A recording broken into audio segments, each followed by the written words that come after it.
Mampukah Cina kalahkan timnas Indonesia?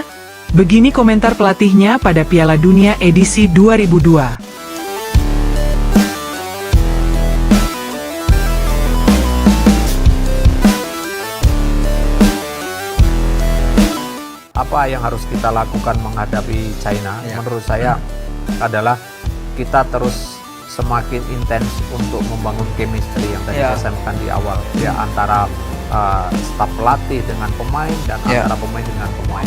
Itulah sejak awal 1 tahun 8 bulan ini kita mendorong bagaimana mental pemain tim nasional kita. Kemarin habis tanding mereka tetap optimis, langsung berangkat ke China. Sekarang latihan, mudah-mudahan kita bisa rebut poin maksimal.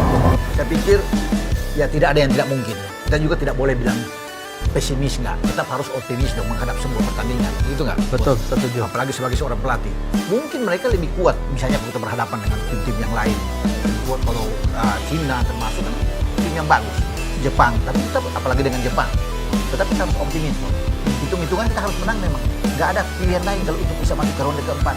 Dan yang paling penting adalah terus menjaga motivasi semua pemain untuk benar-benar fokus kepada pertandingan itu, karena ini pertandingan yang maha penting yang untuk kita bisa mengukir sejarah apakah kita masih punya peluang atau tidak menuju World Cup.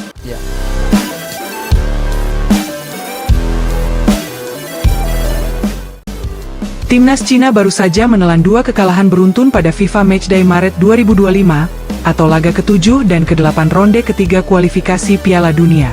Mereka harus mengakui kekalahan dari Arab Saudi 0-1 dan dipecundangi tamunya Australia 0-2.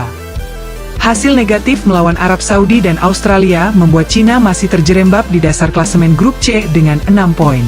Pasukan Branko Ivankovic kini harus berjuang keras untuk menang atas timnas Indonesia dan Bahrain pada bulan Juni untuk menjaga impian Piala Dunia tetap hidup. Memang butuh sedikit keajaiban agar Cina bisa merangsek masuk lewat ronde 4 di kualifikasi Piala Dunia 2026. Selain menyapu bersih kemenangan di 2 laga terakhir, mereka harus berharap tim seperti Arab Saudi dan Indonesia tergelincir. Selanjutnya timnas Cina akan bertemu timnas Indonesia pada 5 Juni 2025, disusul laga kandang menjamu Bahrain 5 hari kemudian. Lantas bagaimana peluang tim negeri tirai bambu?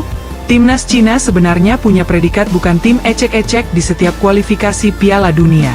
Bahkan mereka pernah ikut menembus putaran final pada Piala Dunia edisi 2002 di Jepang dan Korea Selatan.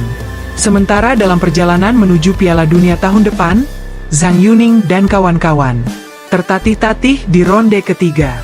Tim yang dibesut Branko Ivankovic ini baru meraih 2 kemenangan dan 6 kekalahan. 2 kemenangan itu mereka dapat dengan mengalahkan timnas Indonesia 2-1 dan tuan rumah Bahrain 1-0. Timnas Indonesia bersiap menghadapi laga krusial melawan Cina pada Juni mendatang dalam upaya mengamankan tiket ke Piala Dunia 2026. Pertandingan ini menjadi sangat penting bagi kedua tim, mengingat kemenangan akan semakin mendekatkan mereka ke fase berikutnya. Jelang laga penting ini, media dan warga Cina sudah mulai angkat bicara mengenai peluang tim mereka. Dalam laporan yang diterbitkan oleh media Cina, Sohu, disebutkan bahwa kekalahan melawan timnas Indonesia bisa menjadi bencana besar bagi timnas Cina. Apabila timnas Cina kalah dari Indonesia di babak tandang selanjutnya, maka mereka akan tersingkir 1 babak terlebih dahulu dan mengucapkan selamat tinggal sepenuhnya pada Piala Dunia 2026, tulis Sohu.